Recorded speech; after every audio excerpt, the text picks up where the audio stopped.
Lebanon में Israel का war zone active है और ईरान में अमेरिका की डील पर वॉर मीटिंग हो रही है।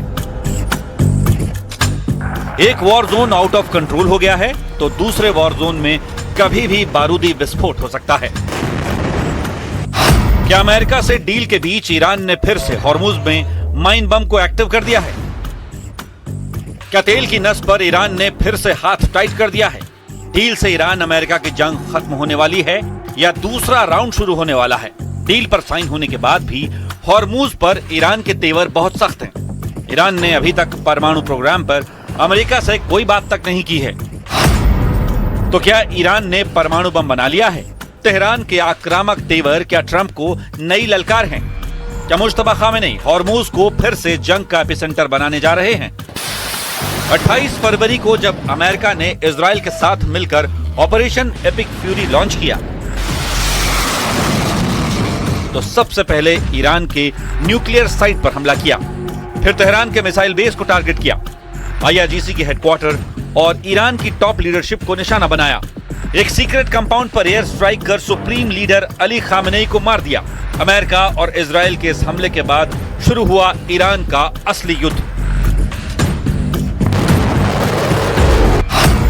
हमलों के तुरंत बाद ईरान ने हॉर्मुज गलियारा बंद कर दिया। जिस रास्ते से दुनिया का 20% तेल गुजरता था उस पूरे इलाके में माइन बम एक्टिव कर दिए। IRGC ने न सिर्फ जहाजों का रास्ता रोका बल्कि हॉर्मुज से गुजरने वाले हर जहाज को जलाना शुरू कर दिया। माइंस, स्पीड बोट, ड्रोन्स और एंटीशिप मिसाइल से कई कारोबारी जहाजों पर भी अटैक हुए। अभी भी हॉर्मुज पूरी तरह से नहीं खुला है। इस गलियारे में टेंशन है। स्विट्जरलैंड में बातचीत का पहला राउंड हो चुका है लेकिन ईरान ने हॉर्मुज पर लाइफ टाइम कंट्रोल का दावा ठोक दिया है। मतलब तेहरान की मर्जी के बिना हॉर्मुज से एक भी जहाज ना इधर जाएगा ना उधर।